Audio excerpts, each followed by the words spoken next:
おはようございます。たかしです。本日は6月6日火曜日、ただいま9時3分。それではポンド円のトレードポイントを見ていきましょう。まずは冷やしからです。昨日の冷やしは下髭の陰線となっております。現在は高値圏、常に高値更新をしている状態で、いつ調整の下落が入ってもおかしくない、そんなところにあって、そろそろ上げ止まってきたのかなという印象ですね。ただ基本的にはこの GMMA の向きを見ていただいてもわかりますが、上昇トレンド中ですので、下がったところは変わりやすい、そういう相場にはなっております。その中で今、少し上値が重いなというのが最近の印象ですので、かなり上髭出てますよね。上髭を出して高値更新がなかなかできなくなってきてますので、まずは一旦 GMMA 付近までの下落ですね。このあたりまでの下落を見ておきたいところ。現在はフィボナッチリトレースメント、この安値ですね。5月11日の安値から直近の高値に引いております。で、これの 23.6% 付近に今はいるんですが、下落の目安としてはこの 38.2%、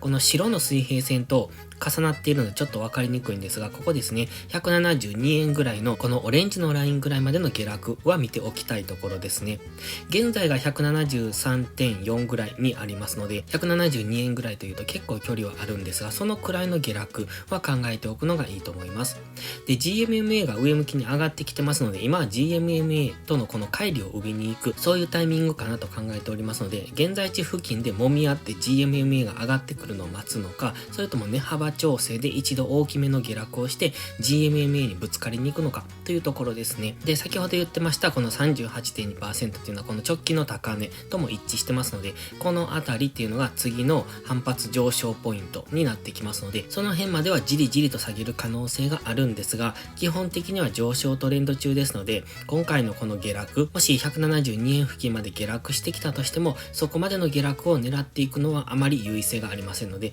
できれば下がってきたところからの次の押し目買いっていうのを考えておくのがいいと思います。チャンネル登録してね。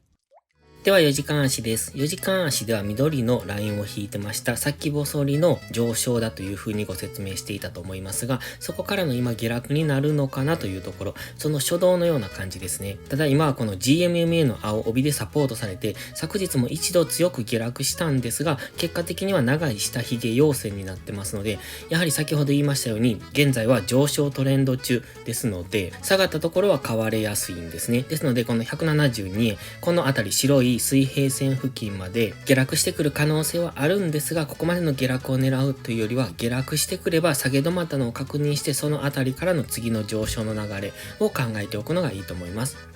今1時間足の目線は下になっております。4時間足の目線切り替えポイントは一応ここ 172.5 付近と考えてますので、次反発ポイントは 172.5 付近ですね。で、そこを下抜けた場合は172円ぐらいっていうのが反発ポイントになってきますが、ちょうど172円付近っていうのはこの過去の動きを見てもわかるように分かりにくい動きをしやすい、つまり揉み合いになりやすい場所なんですね。ですので172円っていうのは揉み合いに再びなりやすいポイントになってきますので、どんどん下落するというよりは 172.5 の4時間足の目線切り替えポイントを下抜けたとしても、揉み合いからの反発上昇ということも考えられますので、もし下落を狙うのであれば 172.5 付近までがいいかもしれません。それより下は反発もしやすいし分かりやすい、そういうところに入ってきますので、もし下落を狙うなら上がったところから売っていくという、そういう形ですね。下落しているから下落に乗っていくっていうのは今は危険ですので、基本的には上昇トレンド中だということを忘れないようにトレードしていく必要があります。またストキャスティクスが今ゴールデンクロスしてきてますね。過去のゴールデンクロスを見ててもそうなんですが、5月の末からの上昇っていうのがちょうどストキャスティクスゴールデンクロスからの上昇になってきてます。今は昨日下落しようとしましたが、結果的にはまた4時間足の GMMA で上値を抑えられている。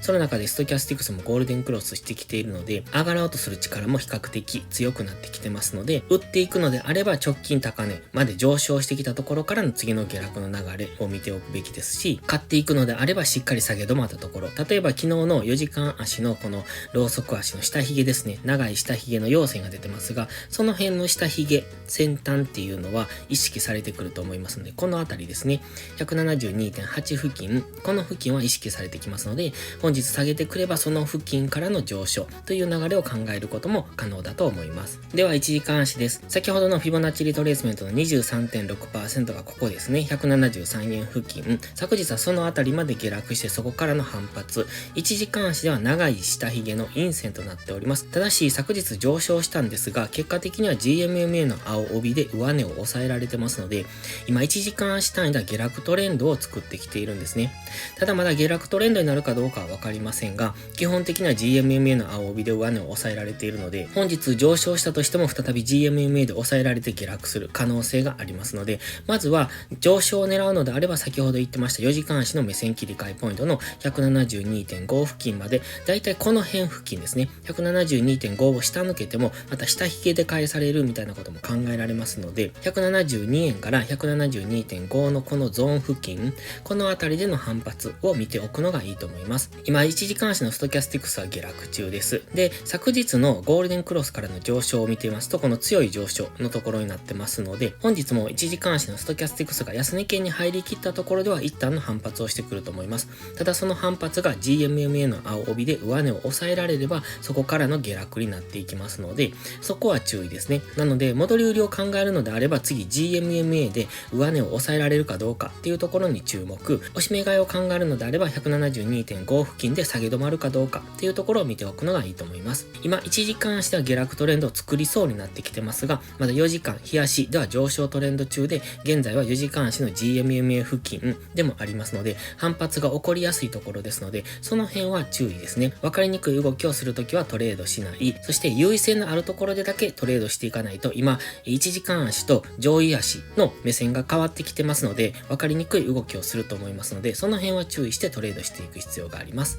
それでは本日は以上です。この動画がわかりやすいと思ったらいいねとチャンネル登録をお願いします。そして最後にお知らせです。YouTube のメンバーシップでは初心者の方向けの丁寧なスキルアップ動画を毎週更新しています。トレードの基礎が学べるメンバーシップにご興味があれば一度お試しください。また初心者ではないけど安定して勝てないという方はポストプライムでのプライム会員をお勧めしています。こちらは YouTube のメンバーシップと違って2週間の無料期間があります。7月からプライム会員価格を値上げしますので、少しでも気になる方はお早めの行動がお得です。今登録すれば値上げ後も今の価格が適用されます。ぜひ無料期間を有効にご活用ください。詳細は概要欄にあります。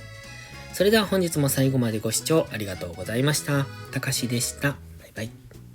インジケーターの使い方解説ブログを書きました。GMMA、ストキャスティクス、MACD の使い方について詳しく書いてます。まずは一度目を通してみてください。きっとスキルアップのお役に立てると思います。インジケーターは何気なく表示させるのではなく、理解して使いこなすことが大切です。また、インジケーターを使ったエントリー手法のテキスト販売を始めました。こちらは初心者から中級者向けですが、初心者の方向けの初級編もご用意しています。勝つための聖杯なんてありません。だからこそ地味にコツコツとスキルを積み上げていくものです。このテキストはそんな方のお力になれると信じています。せっかく FX を始めたのですから、明るい未来を夢見て頑張りましょう。